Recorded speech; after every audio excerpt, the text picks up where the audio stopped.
जय माता दी दोस्तों, कैसे हैं आप सभी। दोस्तों आज हम इस वीडियो में बात करेंगे वृश्चिक राशि के साप्ताहिक राशिफल की।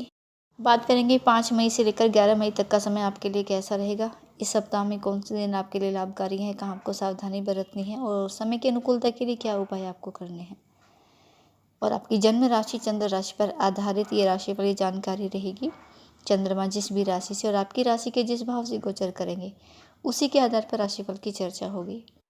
तो सबसे पहले हम बात करेंगे 5 मई की। 5 मई दोपहर 2:02 से पहले के समय की। तो यहाँ चंद्रमा कर्क राशि में गोचर करेंगे और आपकी राशि से नवम भाव में चंद्रमा विराजमान रहेंगे। नवम भाव जो कि भाग्य स्थान कहलाता है, तो यहाँ किस्मत का पूरा साथ मिलेगा आपको। बहुत ही शुभ स्थिति आपके लिए यहाँ बनेगी। भगवान में आपका विश्वास भी इस समय बहुत अधिक रहेगा। और अगर आपके कोई भी गुरु हैं तो उनके सानिध्य से आशीर्वाद भी मिलेगा आपको।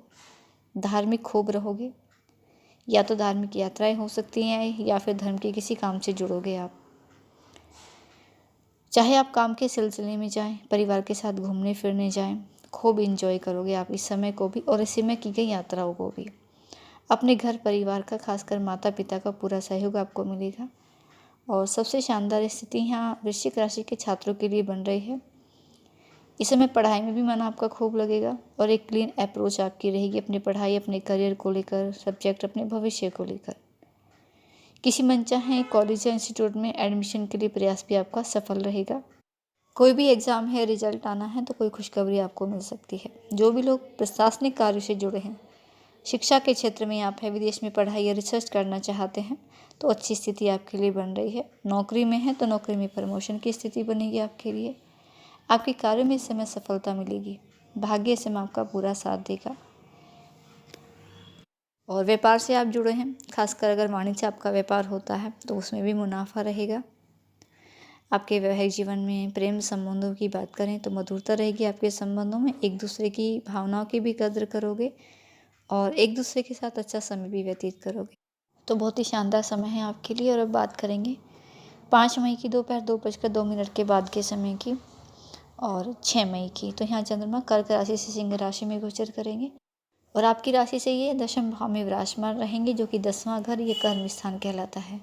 साथ ही आपका करियर, आपकी प्रोफेशनल लाइफ, काम की सफलता, नौकरी, बिजनेस, साथ ही आपके सामाजिक दायरे को भी दर्शाता है। राजनीति, उच्च पद, सरकारी नौकरी और पिता का भी भाव माना जाता है ये। तो ये समय भी आपके लिए शुभ रहेगा। इस समय आपकी इच्छाएं बहुत बढ़ेंगी और उन इच्छाओं को पूरा करने के लिए प्रयास भी आप करते दिखाई दोगे। आपके वर्क प्लेस की परिस्थितियाँ इस समय अनुकूल रहेंगी और सामाजिक भी खूब रहोगे। लोगों से मिलना जुलना भी खूब होगा।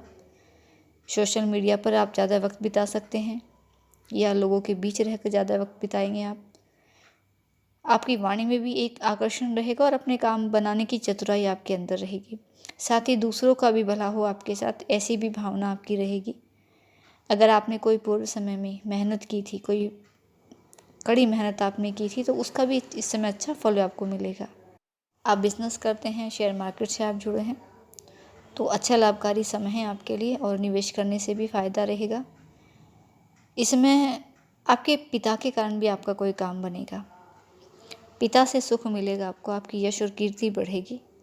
सामाजिक कार्यों में, धार्मिक कार्यों में खूब बढ़ चढ़ कर हिस्सा आप लेते दिखाई दोगे। अपनी मेहनत और बुद्धि कौशल के बल पर अपने परिवार में, व्यापार में, नौकरी में सफलता हासिल करोगे आप। सरकारी नौकरी में आप हैं तो प्रमोशन या मनचाहे ट्रांसफ़र के भी प्रबल योग है आपके लिए और सरकारी कार्य में भी इस समय आपके लिए सफलता रहेगी। छात्रों के लिए ये समय भी बहुत ही शानदार रहेगा। इस समय शुद्ध बुद्धि से निर्णय ले पाओगे आप, पढ़ाई मन लगा कर करोगे और अपने करियर के बारे में जागरूक रहोगे खूब। स्वास्थ्य के दृष्टिकोण से भी बात करें तो बहुत ही अच्छा समय है आपके लिए। आप खुद को इस समय स्वस्थ और ऊर्जावान महसूस करेंगे। तो एकाग्रचित होकर अपने भविष्य की अच्छी प्लानिंग करें। समय और ग्रह स्थितियाँ इस समय आपके साथ हैं। और अब बात करें 7, 8 और 9 मई की दोपहर 1:42 से पहले के समय की। तो यहाँ चंद्रमा सिंह राशि से कन्या राशि में प्रवेश करेंगे और आपकी राशि से एकादश भाव में विराजमान रहेंगे। एकादश भाव जो कि लाभ स्थान है, धन का भाव माना जाता है ये। साथ ही ये आपकी मनोकामनाएं, आपके मित्र, सहयोगी, आपके रिश्तेदार, बड़े भाई बहन और रिसर्च को दर्शाता है। साथ ही 11वां भाव ये विवाह का भी कारक माना जाता है। तो ये समय भी आपके लिए सुखों में वृद्धि का समय रहेगा। आपको कोई भी नया काम शुरू करना है, व्यापार में पैसा लगाना है तो बहुत ही शानदार समय है। आप लाभ कमाएंगे। शेयर मार्केट, सट्टा बाजार और अचानक पैसों के लेन देन वाले व्यापार से आप जुड़े हैं तो उसमें भी आपको मुनाफा होगा। कर्ज पर पैसा लेना देना, लोन की अप्लाई करना, ये सभी स्थितियाँ आपके लिए अच्छी हैं। भाग्य आपका साथ देगा और कुछ ऐसी योजनाएं भी बनाओगे जिनका संबंध धन लाभ से जुड़ा रहेगा। प्रॉपर्टी के लेन देन से आप जुड़े हैं तो उसमें भी आप मुनाफा ही कमाओगे और सही समय पर सही निर्णय लेकर अच्छी चीज़ों पर पैसा भी खर्च करोगे अपना। धन संबंधी कोई इच्छा भी आपकी पूरी हो सकती है। साथ ही आपके लिए मित्रों से भी मिलने की संभावनाएं बनेंगी। कुछ नए मित्र भी बनेंगे आपसे और मित्रों से मिलकर आपको अच्छा महसूस होगा। कुछ पुरानी यादें ताज़ा होंगी। अपने वर्क प्लेस पर आपको तारीफ मिलेगी। लोग आपकी मदद भी करते नजर आएंगे। वरिष्ठ आपकी प्रशंसा करते नजर आएंगे। रिश्तेदारों से भी संबंध आपके मधुर रहेंगे। रिश्तेदारों से मिलने की भी संभावनाएं बनेंगी आपके लिए। किसी मांगलिक कार्यक्रम का हिस्सा बन सकते हो अपने परिवारजन के साथ, जहां अपने रिश्तेदारों से मिलकर खुशी महसूस होगी आपको। और बड़े भाई बहनों से भी सहयोग मिलेगा। उनके सहयोग से कोई काम बनेगा आपका। संबंध उनके साथ आपके अच्छे रहेंगे। ये समय आपके भौतिक सुखों में वृद्धि का समय है। महंगी चीज़ों पर अपना पैसा खर्च करोगे आप। घर परिवार में शांति और प्रेम रहेगा। कुछ लग्जरी आइटम बढ़ेंगे जिससे हाउसवाइफ इस समय बहुत खुश रहेंगी, क्योंकि लग्जरी आइटम बढ़ने से उनका काम आसान होगा और अपने लिए कुछ समय की बचत कर पाएंगे और इस समय को खूब एंजॉय करोगे। जो भी विवाह योग्य है उनके लिए अच्छा रिश्ता आ सकता है और जो प्रेम संबंधों में है उनके प्रेम संबंध आगे बढ़ेंगे। समय अनुकूल है आपके लिए। और अब बात करेंगे 9 मई की दोपहर 1:42 के बाद के समय की 10 और 11 मई की। तो यहाँ चंद्रमा कन्या राशि से तुला राशि में प्रवेश करेंगे, यानी 12वें भाव में चंद्रमा विराजमान रहेंगे, जो कि विदेश यात्राओं का भाव है। आध्यात्म, योग और खर्चों का भाव माना जाता है। तो विदेश यात्राओं का भाव है तो विदेश से लाभ का समय है आपके लिए। चाहे आप किसी भी तरीके से विदेश से जुड़े हों, विदेशी कंपनी में आप कार्यरत हो, विदेशी व्यापार से आप जुड़े हैं तो आप लाभ कमाएंगे। PR के लिए अप्लाई करना है, वीज़ा के लिए अप्लाई करना है तो आप इस समय करें, क्योंकि इस समय विदेश यात्रा के प्रबल योग बन रहे हैं आपके लिए। योग और आध्यात्म की ओर भी मुड़ोगे और धार्मिक कार्यक्रम का हिस्सा भी बन सकते हो आप। लेकिन फिजूल खर्च भी बढ़ेंगे यहाँ आपके, तो फिजूल खर्चों को नियंत्रित रखना है। और स्वभाव में भी गुस्सा रहेगा, जिससे अपनों से या आपकी किसी अपने वर्क प्लेस पर सहयोगी कर्मी से आपकी बहस हो सकती है, अनबन हो सकती है, जिससे चिंताएं बढ़ेंगी।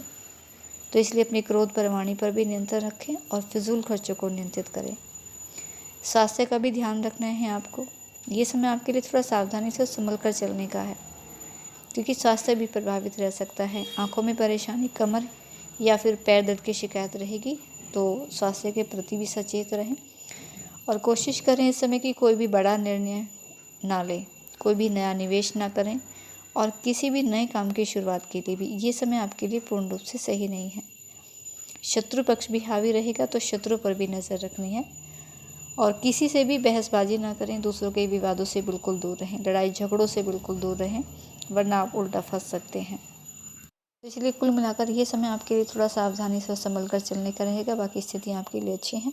और समय की अनुकूलता के लिए ईश्वर आराधना करें। हनुमान जी की आराधना, हनुमान चालीसा का पाठ ये आप नियमित रूप से किया करें। साथ ही भगवान सूर्यदेव को तांबे के लोटे से अर्घ्य जरूर अर्पित करें। शिव आराधना कर लें, भगवान शिव का आशीर्वाद ले लें, तो इससे भी आपके जीवन में शुभता रहेगी। तो दोस्तों, ये थी कुछ जानकारी आपके लिए। वीडियो अच्छा लगे तो वीडियो को लाइक करें।